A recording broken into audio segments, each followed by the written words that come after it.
네, 안녕하세요. 신박사 인사드리겠습니다.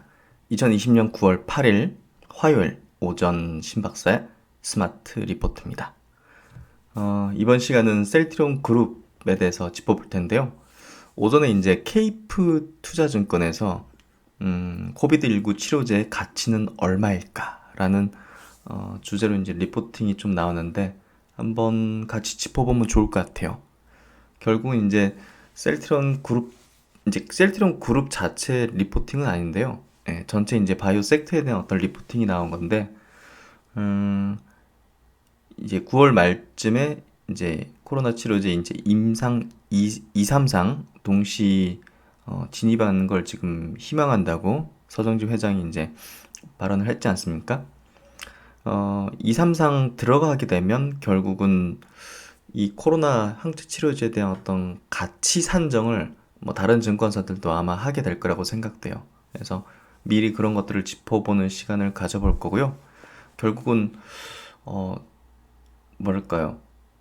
되게 두근데요.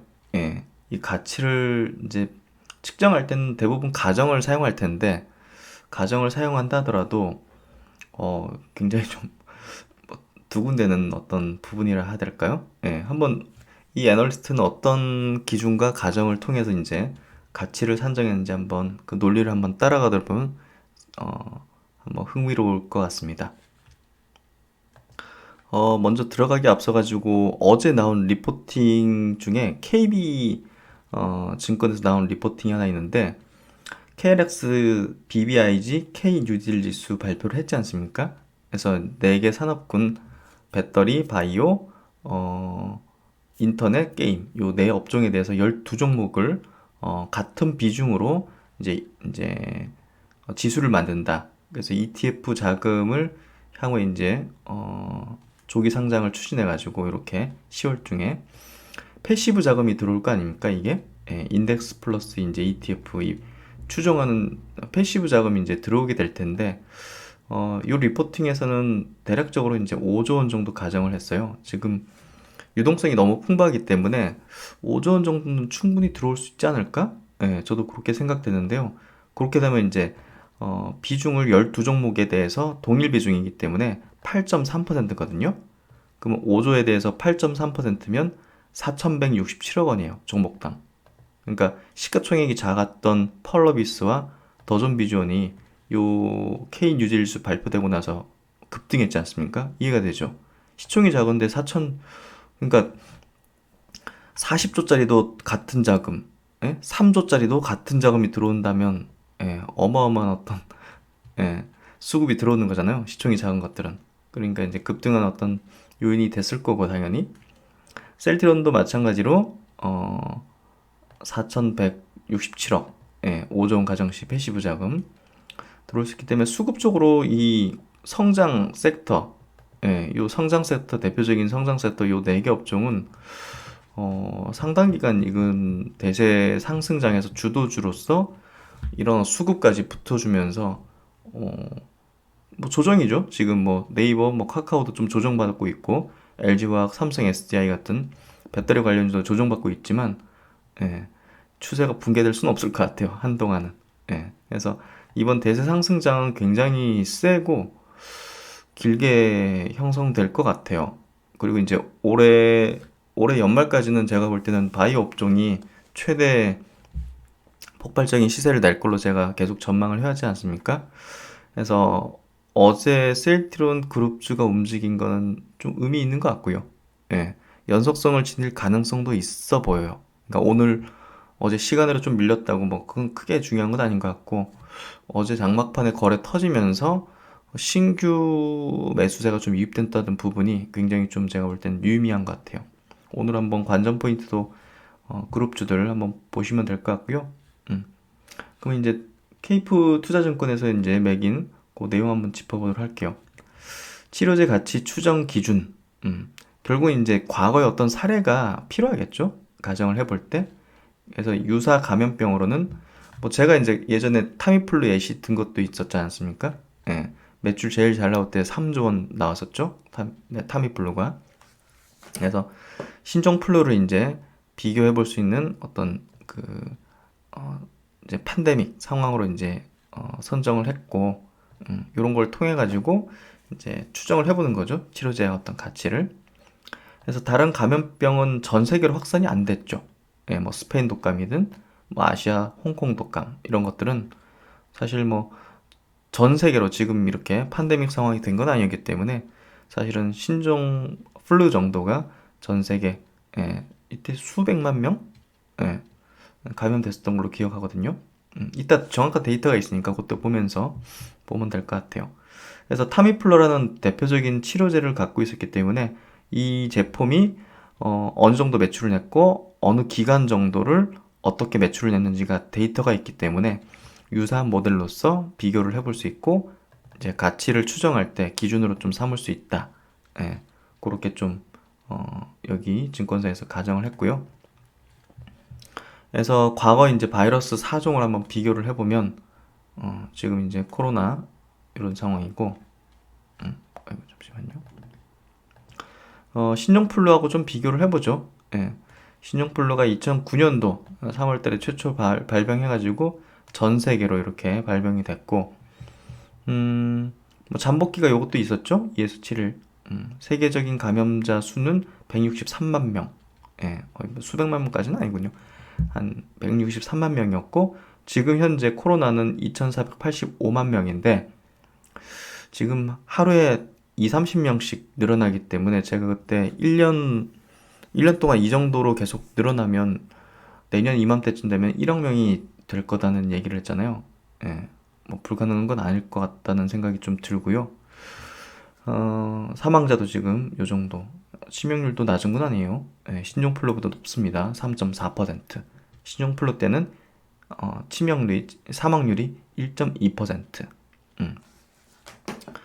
그래서 보시면 치료제 현재로서 뭐 렘데스비르가 유일하게 승인된 제품이고 그 당시 타미플루, 나중에 이제 리젠자라는 제품이 이제 치료제로서 승인을 받은 거죠.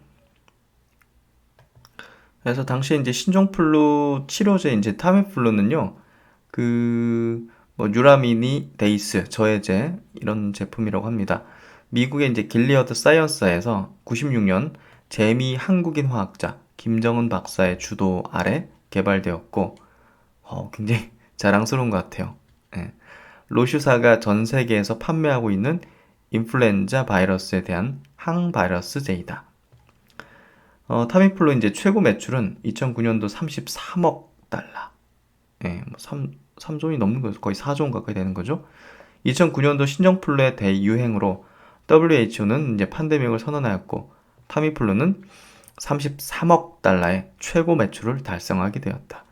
2010년도 신종플루 백신 등장으로 판매액은 9억 달러로 73% 감소하였지만 감염병 치료제 매출 추이를 파악할 수 있는 대표적인 의약품으로 판단된다. 그래서 제대로 된 백신이 나오면 치료제 매출은 급감하는 건 뭐 당연한 거죠. 예. 그래서 그렇게 좀 과거에 이제 타미플루가 어떤 과정을 거쳤고 최고 매출이 어땠는지 이런 데이터를 갖고 있고요. 근데 이번에도 셀트론이 성공을 하면 야, 이 팬데믹 이 바이러스 이제 치료제를 한국인이 이렇게 만드는 거네요. 이번에도 그러면 대단한 것 같아요. 진짜 자부심 느끼게 되는 거 아닌가요? 한국인? 예. 정말 똑똑한 것 같습니다. 우리 한국인. 예. 이제 그래서 이제 타미플루가 보시면 이 신종플루가 창궐 했을 때 요 최고 매출 33억 불을 이제 매출을 내고 백신이 나오고 나서는 확 감소했죠. 그래도 보시면 거의 뭐 1조 내외 정도? 예, 1조 내외 정도는 계속적으로 매출을 찍어주는 그런 어떤 흐름을 보였네요. 이게 원래 이제 있던 약이니까 있던 약을 이제 재창출하는 약이기 때문에 과거에도 이제 매출이 이렇게 있었던 거죠. 그래서 인플루엔자 이제 그 바이러스 제제인데 그 셀트론이 만들고 있는 이 바이오 의약품, 항체 치료제로서 만들고 있는 CTP27이 사실 타미플루보다 훨씬 더 부작용도 적으면서 이 부작용이 굉장히 심하거든요. 타미플루가 환각 뭐 이런 것들이 이제 발병하고 그래서 CTP27이 월등히 이제 부작용이나 효능 면에서 나은 걸로 임상 이상까지 밝혀졌기 때문에 확인됐기 때문에 사실 참 네, 이번에 CTP59 이 항체 치료제가 셀트리온 항체 치료제가 개발에 성공하게 된다면 사실 CTP27도 성공하게 될 거라는 예상을 해볼 수 있는 거죠. 그러니까 타미플루를 대체할 수 있는 이 종합적인 예, 이 인플루엔자 그 치료제가 이제 만들어질 수 있다고 볼 수도 있고, 그러니까 CTP27에 대한 어떤 가치 산정을 해볼 수 있다는 거죠. 예, 그래서 그런 부분까지 있다는 거를 우리가 좀 생각해 볼 필요가 있지 않을까. 그래서 이제 가치 추정을 위한 가정, 이 부분이 이제 분석하는 사람마다 다 다를 수밖에 없기 때문에 향후에 이제 뭐 다른 증권사 애널리스트들도 이 가정을 어떻게 하는지를 여기 증권사 비교를 해보면 이제 좋을 것 같아요. 그래서 첫 번째 가치를 매겨보는 그런 증권사이기 때문에 의미 있고 한번 좀 보시면 좋을 것 같아요. 코비드19 감염자를 1%로 가정했어요. 세계 인구가 지금 2020년 기준으로 78억 명이라고 합니다. 근데 이제 9월 6일자로 전 세계 코로나19 확진자가 2,676만 명, 총 전체 인구 대비해서 0.34%. 굉장히 많은 수준이죠, 진짜. 그래서 코로나19 이제 초기 확산 시 집단 면역을 시도했던 스웨덴의 경우 1,000만 명당 현재 0.86% 감염률을 보이고 있다. 그래서 뭐 요 스웨덴을 조금 감안해 가지고 시장 규모 추정을 위한 전 세계 감염자는 한 1%. 이거 못한 거 같네요. 7,800만 명인데. 그래서 1% 정도로 이제 가정을 한 거죠. 그래서 치료비는 이제 타미플루하고 동일하게 한 200달러 1인당. 타미플루가 이제 1회 복용 가격을 20달러로 가정했고, 이 비싸거든요. 네. 1일 2회 5일 복용하는 걸로 계산해서 200달러. 얼추 이제 비슷하죠? 제가 이제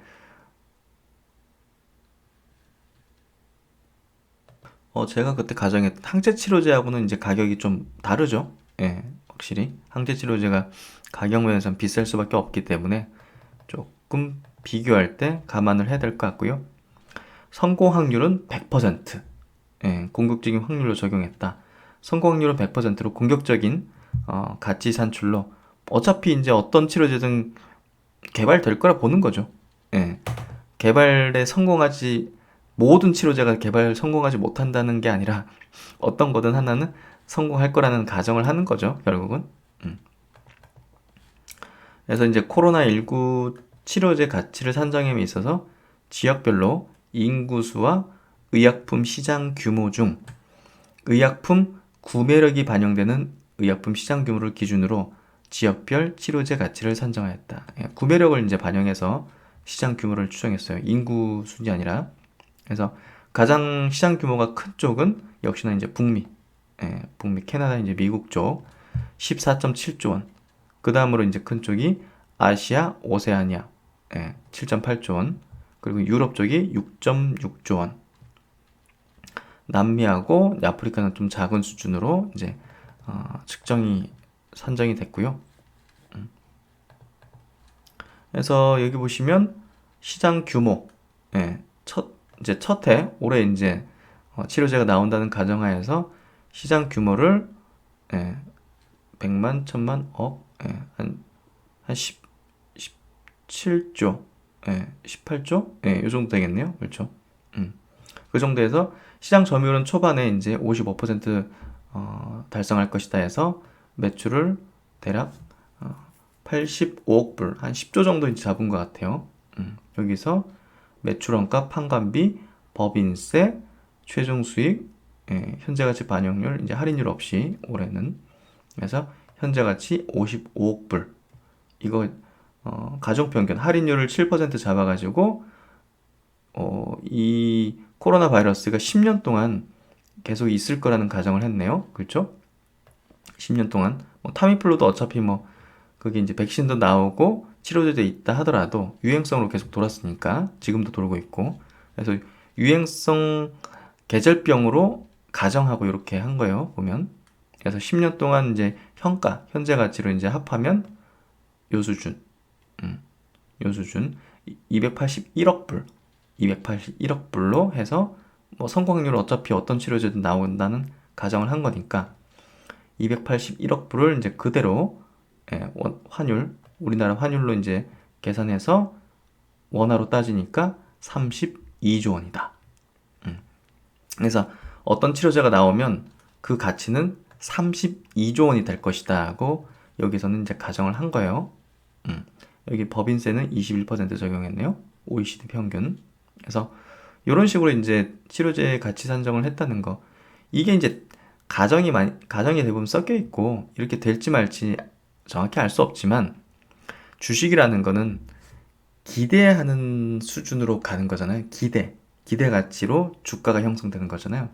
그렇기 때문에 신약의 가치를 매길 때도 그 신약의 가치를 어느 정도 될 것이라는 가정을 해서 기대 가치를 형성시키는 거기 때문에 향후에 이제 셀트리온도 2, 3, 4 단계로 진입하게 되면 본격적으로 가치 산정을 하게 될 수밖에 없거든요. 결국 신약 기업들도 후기 3, 4 단계 가면 일단 그 신약에 대한 가치를 산정해요. 이제 베스트 인 클래스라면 이미 있는 약 대비해 가지고 시장 규모 측정하고 뭐 성공 확률 측정하고 해 가지고 약가 측정하고 해 가지고 가정하고 해 가지고 이제 신약의 가치를 현가로 매겨 가지고 측정하거든요. 그래서 셀트론도 결국은 이제 없는 약을 이제 하는 거긴 하지만 시장 규모를 이제 인구수와 퍼센트로 이제 따져가지고 매겨본 거죠. 그리고 과거에 타미플루의 이제 가격 수준을 대략적으로 이제 매겨가지고 이렇게 32조 원이라는 가치를 좀 측정을 한 거죠. 이해되시죠? 예. 그래서 시장 뭐 전 세계 이제 시장 규모 각 대륙별로 이렇게 따져가지고 32조 원이다. 그래서 대한민국의 이제 코비드19 치료제 가치는 어느 정도인지 추정을 해보자. 전 세계 첫 번째로 출시되는 치료제의 경우 32조 4천억 원의 가치를 부여할 수 있다는 가정하에 국내에서 임상 시험을 진행 중인 업체의 경우 최대 6,483억, 그러니까 국내 의약품 시장 규모가 전 세계에서 한 2% 정도 차지하기 때문에 32조 원에서 2%면 요 정도. 국내 시장이 요 정도 된다. 코로나 치료제 시장 규모가 그렇게 가정을 한 거고요.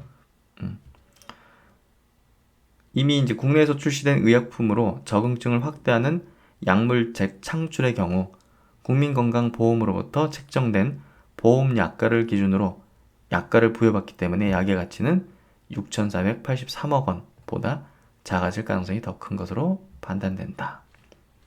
이미 이제 있는 약이 있는 약물 재창출의 경우는 조금 낮게 매길 수밖에 없다 하는 거고요. 신약이보다 더 이제 높은 가치를 받을 수 있다. 이런 얘기를 하는 것 같아요. 그래서 대략적으로 이제 처음 나온 어떤 코로나19 치료제에 대한 어떤 가치를 이렇게 여러 가지 가정을 해서 이제 추정을 한 건데요. 앞으로 이제 다른 증권사들도 나오게 되면 한번 좀 비교를 해보면 좋을 만한 첫 번째 사례인 것 같아서 한번 소개해드렸고요. 네, 셀트리온 그룹 한 3개월 동안 옆으로 좀 기고 쉬었는데요. 9월달은 아마 좀 달라지지 않을까 생각이 되는데,